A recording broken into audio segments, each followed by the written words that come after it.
So, unfortunately, I have to stand while filming today's podcast episode because everywhere outside is wet. It has been storming like crazy here in Colorado.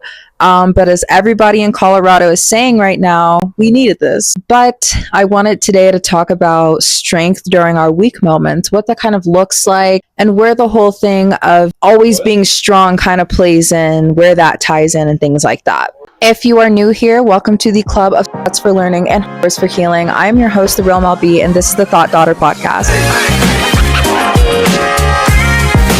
There's two sides of today's subject that I want to touch on when it comes to the aspect of being strong during those weak moments. The first one is kind of wanting to touch on what can strength look like in a weak moment, because I feel like it looks so different depending on the emotion that you're already set in. Strength looks very, very different. And when we're already in a weak moment, I feel like strength maybe doesn't look like how we normally think strength looks. I also want to talk about the fact that sometimes in our weak moment, we don't have to be strong. We don't always have to be strong.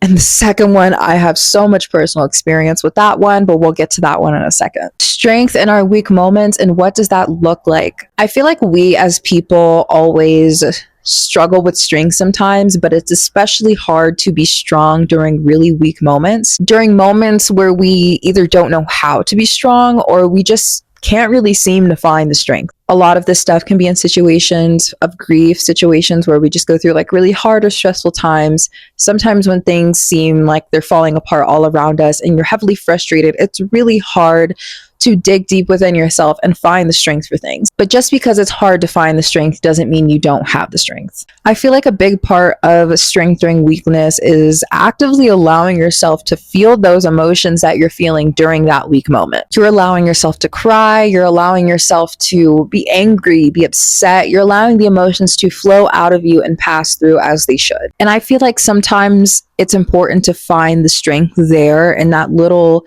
vulnerable weak spot where you're just nothing but feeling. You're the rawest form of a human being in that emotion. There's a lot of strength and power in that I don't think we give enough credit. There's a lot of strength in being able to be so vulnerable with yourself to feel those emotions. There's especially incredible strength to be so vulnerable and feel those things in front of other people, whether that's like your therapist or a friend. To open up to who you truly are is the strongest thing that you could ever do, solely because so many people are out here spending their entire lives trying to hide who they really are, trying to be something that they're not. There's some serious strength and vulnerability, and never forget that. Being strong during weak moments, especially something like grief, can simply be showing up every day, waking up, getting one thing done, doing something good for yourself, especially because something like grief is really, really hard. And a lot of the times, depending on what it is we're grieving, we're kind of almost like a shell of a person. We tend to shut down, which is okay. We're grieving. There's a lot of emotions with that. But the strength to still, get up and maybe shower, make yourself something to eat is still a huge bit of strength, and that needs to be recognized, because these are the little strengths, the little vulnerable, tiny, soft strengths that we have that get us through those weak moments. My goodness, it's raining, you guys. Again. I don't know if you guys can hear it because I do have noise canceling mics, but if you can, I hope it adds a really nice background sound effect to the podcast. Love that.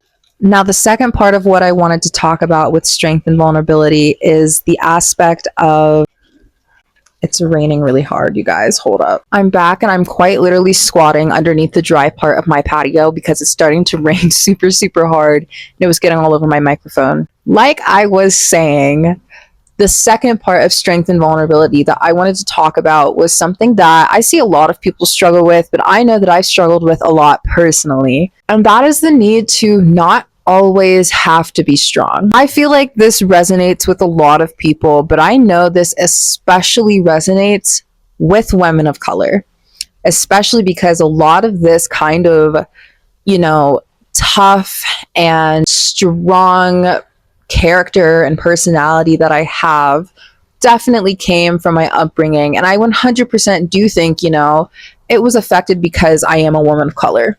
As women of color, we are definitely taught to be strong and taught to put our emotions a little bit on the sidelines because it's seen as soft, it's seen as weak. We are taught that you always have to be the rock. You have to be strong, you have to go through the hard shit, and you cannot complain about it. You have to get through it. And I feel like with that upbringing that I have, that a lot of people altogether have had, I know that turned me into someone that started to struggle with not always having to be strong. I struggled with allowing myself to have weak moments, allowing myself to feel vulnerable with myself and especially other people, because for a very long time, I was not only taught, but deeply believed that emotions made you weak, that, being vulnerable, not always being strong all the time, and being able to have that weak moment meant that you were weak as a person. And that could not be further from the truth, because I've never felt so relieved, being able to express my emotions. I've never felt so stress-free, allowing myself to have that balance between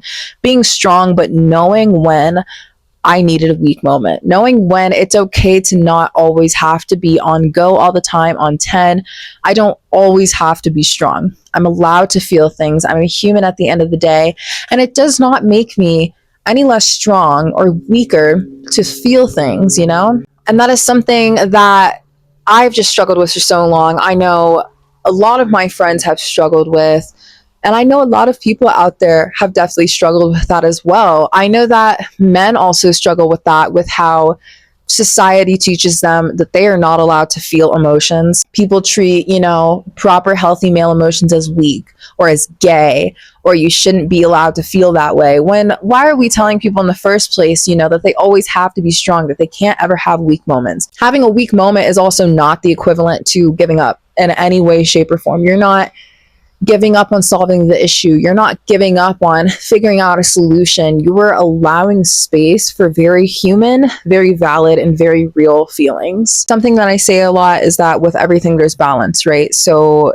understand that if you are somebody that is always strong, or you feel like you always have to be strong, you need to be making sure that you're taking time to allow a space for you to have a weak moment, allow a space for you to not always be strong, to feel your emotions the way they should be felt. And when I say weak moment, I don't mean that, you were actually weak.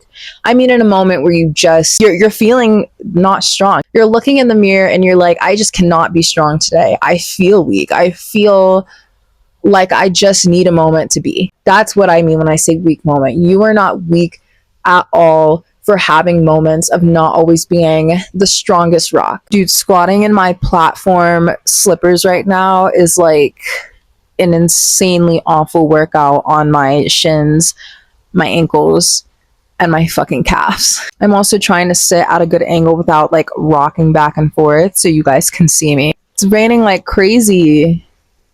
We really needed this. Oh my God, they're starting to creep into the dry side. Oh my goodness, you guys. This is a crazy podcast episode. The weather is but no excuses, right? We got to get this episode out and done, as we should, because you never know when someone needs to hear the message. And I'm a very firm believer in that. You never know when you might say something that someone needs to hear. And if I'm being very vulnerable and honest, today's message was something that I needed to hear. Life gets pretty fucking hectic for me too. We only show so much on social media, but real things do happen. And this was definitely a message that I really needed to hear today, because sometimes I still have to remind myself, with all the healing that I've done, that I'm allowed to not always be strong all the time. I'm allowed to feel my emotions. I'm allowed to be vulnerable, and there's incredible strength in that. And honestly, most of these podcast episodes are messages that I definitely need to myself now, and definitely needed to myself back then. That's all that I have for you guys today. Just a quick message. Make sure to check out the link in my description box below. There you're going to find my Instagram, my TikTok, and all the other fun ways to connect with me.